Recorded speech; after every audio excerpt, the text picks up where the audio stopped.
সুন্দৰেই যে ফুলাৰ মন্ত্ৰ অহোৰাত্ৰি মাতে, সেয়েহে আজি ইমান ফুল প্ৰভাতে প্ৰভাতে। সুন্দৰৰ আৰাধনাকে জীৱনৰ ব্ৰত হিচাপে গ্ৰহণ কৰা একেধাৰে কবি, সাহিত্যিক, চিত্ৰকৰ, নাট্যকাৰ, চলচ্চিত্ৰ নিৰ্মাতা, আজীৱন বিপ্লৱী তথা চিৰসুন্দৰৰ সাধক ৰূপকোঁৱৰ জ্যোতিপ্ৰসাদ আগৰৱালাদেৱৰ জন্ম হৈছিল ডিব্ৰুগড়ৰ তামোলবাৰী চাহ বাগিচাত 1903 চনৰ 17 জুনত। তেখেতৰ দেউতাকৰ নাম আছিল পৰমানন্দ আগৰৱালা আৰু মাকৰ নাম কিৰণময়ী দেৱী। দেউতাক পৰমানন্দ আগৰৱালা এজন সংগীতজ্ঞ আছিল। ডিব্ৰুগড় আৰু তেজপুৰত প্ৰাথমিক শিক্ষা সমাপ্ত কৰাৰ পিছত আগৰৱালাদেৱে 1921 চনত তেজপুৰ চৰকাৰী হাইস্কুলৰ পৰা প্ৰৱেশিকা পৰীক্ষাত উত্তীৰ্ণ হয়। 1926 চনত তেওঁ কলিকতাৰ পৰা আই.এ. পৰীক্ষাত উত্তীৰ্ণ হয়। আই.এ. পৰীক্ষাত উত্তীৰ্ণ হোৱাৰ পাছত তেখেতে কিছুদিন ব্ৰিটেইনৰ এডিনবাৰ্গ বিশ্ববিদ্যালয়তো অধ্যয়ন কৰিছিল। জ্যোতিপ্ৰসাদ আগৰৱালাদেৱে জাৰ্মানীত চলচ্চিত্ৰৰ শিক্ষা গ্ৰহণ কৰি 1930 চনত পুনৰ অসমলৈ ঘূৰি আহে। উল্লেখযোগ্য যে তেখেতে পঢ়ি থকা কালছোৱাতে ভাৰতৰ স্বাধীনতা আন্দোলনত অংশগ্ৰহণ কৰি ওতঃপ্ৰোতভাৱে জড়িত হৈ পৰিছিল, যদিও পাছলৈ পুনৰ অধ্যয়নত মনোনিৱেশ কৰে। জ্যোতিপ্ৰসাদ আগৰৱালাদেৱে বিভিন্ন গীত, মাত, কবিতা, নাটক আদি ৰচনা কৰি অসমীয়া সাহিত্যৰ ভঁৰাল চহকী কৰি থৈ গৈছে।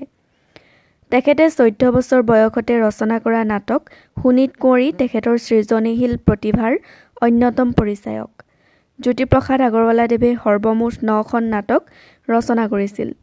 সেইবিলাক হ'ল সোণীত কুঁৱৰী, কাৰেঙৰ লিগিৰী, ৰূপালীম, নিমাতী কইনা, সোণ পখিলী, লভিতা, খনিকৰ, কনকলতা আৰু সুন্দৰ কোঁৱৰ।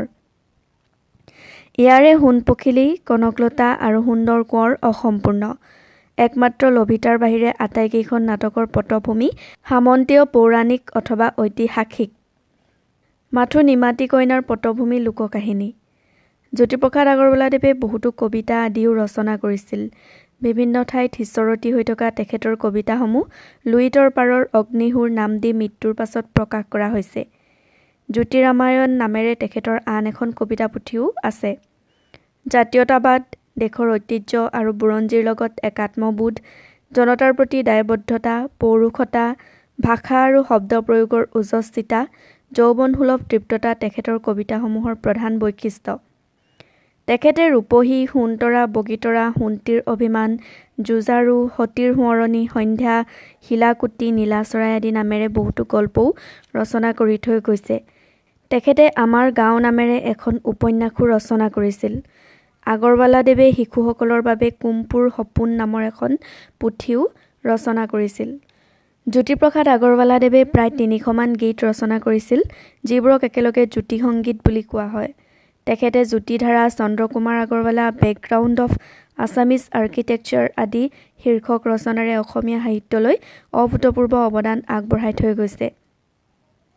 সাহিত্য চৰ্চাৰ উপৰিও কৰ্মক্ষেত্ৰতো জ্যোতিপ্ৰসাদ আগৰৱালাদেৱে বহুতো অৱদান আগবঢ়াই থৈ গৈছে। তেখেতে 1934 চনত ভোলাগুৰি চাহ বাগিচাত চিত্ৰবন নামৰ এটা ষ্টুডিঅ' প্ৰতিষ্ঠা কৰি চলচ্চিত্ৰ নিৰ্মাণৰ কাম আৰম্ভ কৰিছিল। জ্যোতিপ্ৰসাদ আগৰৱালাদেৱ অসমৰ প্ৰথম চলচ্চিত্ৰ নিৰ্মাতা। চলচ্চিত্ৰ নিৰ্মাণেৰে তেখেতে অসমীয়া সংস্কৃতিক এঢাপ আগবঢ়াই নিছিল। 1935 চনত তেখেতে প্ৰথম অসমীয়া চলচ্চিত্ৰ জয়মতী নিৰ্মাণ কৰি উলিয়ায়। 1937 চনত তেখেতে তেজপুৰত জোনাকী নামৰ এটি চিনেমা হল প্ৰতিষ্ঠা কৰে আৰু 1939 চনত তেখেতে দ্বিতীয়খন অসমীয়া চলচ্চিত্ৰ ইন্দ্ৰমালতী নিৰ্মাণ কৰে। জ্যোতিপ্ৰসাদ আগৰৱালাদেৱে বিশ্বাস কৰিছিল যে বিপ্লৱক বাদ দি কোনো জাতিয়ে কোনো ক্ষেত্ৰতে আগবাঢ়িব নোৱাৰে। বিপ্লৱেই উন্নতিৰ সিংহদ্বাৰ। সেইবাবে তেওঁ ৰংগমঞ্চ, নাট্যকৌশল, বোলছবি আৰু কবিতাৰ ক্ষেত্ৰত নতুন আদৰ্শ আৰু কাৰিকৰী কৌশল প্ৰৱৰ্তন কৰিবলৈ চেষ্টা কৰি গৈছে আৰু বহু পৰিমাণে সফলতাও লাভ কৰিছে। ব্যক্তিগত জীৱনতো জ্যোতিপ্ৰসাদ আগৰৱালা এগৰাকী সফল ব্যক্তি আছিল। 1934 চনত তেখেত বিবাহপাশত আবদ্ধ হৈছিল।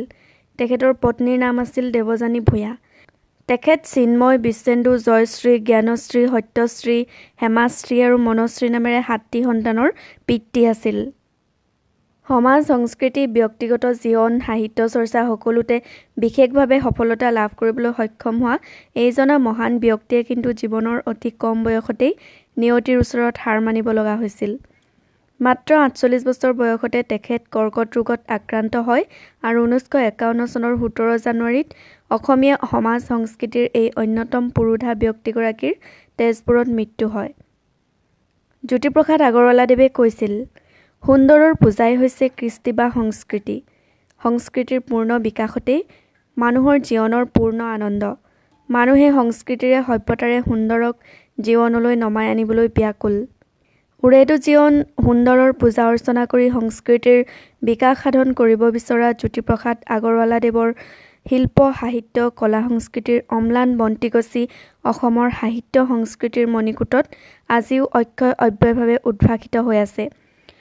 অসমৰ সৰ্বসাধাৰণ জনসাধাৰণক ভাষা শিল্প সাহিত্য সংস্কৃতি তথা জাতীয় অস্তিত্ব আৰু সামাজিক ৰাজনৈতিকভাৱে সচেতন কৰি তুলিবলৈ জ্যোতিপ্ৰসাদ আগৰৱালাদেৱে অহোপুৰুষাৰ্থ কৰিছিল। জ্যোতিপ্ৰসাদ আগৰৱালাদেৱে অসমীয়া সমাজ সংস্কৃতিৰ প্ৰতি অন্তঃকৰণেৰে সেৱা আগবঢ়াইছিল।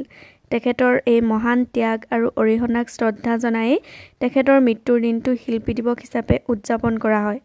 ১৯৫৩ চনৰ ১৭ জানুৱাৰী তাৰিখে পোন প্ৰথমবাৰৰ বাবে শিল্পীজনাক সুঁৱৰি এই দিৱস উদযাপন কৰা হৈছিল।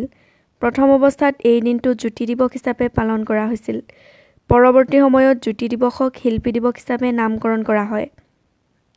১৯৫৩ চনত পোন প্ৰথমবাৰৰ বাবে এই দিৱস গুৱাহাটী আৰু বৰপেটাত পালন কৰা হৈছিল। সেই সময়ত এই শিল্পীজনাৰ স্মৃতি জীয়াই ৰাখিবৰ হকে এই প্ৰচেষ্টাৰ বাবে আগভাগ লৈছিল ড ভূপেন হাজৰিকা আৰু হেমাংগ বিশ্বাসে। ভাৰতীয় গণনাট্য সংঘৰ উদ্যোগত গুৱাহাটীৰ নবীন চন্দ্ৰ হলত এই অনুষ্ঠানটো আয়োজন কৰা হৈছিল। প্ৰথম বছৰৰ সেই অনুষ্ঠানত গুৱাহাটীত ৪০জনমান লোক উপস্থিত আছিল। সেইসকলৰ ভিতৰত অন্যতম আছিল জ্যোতিপ্ৰসাদ আগৰৱালাৰ কন্যা জয়শ্ৰী আগৰৱালা চলিহা, ড মহেশ্বৰ নেওগ, অধ্যাপক ভৱানন্দ দত্ত ইত্যাদি।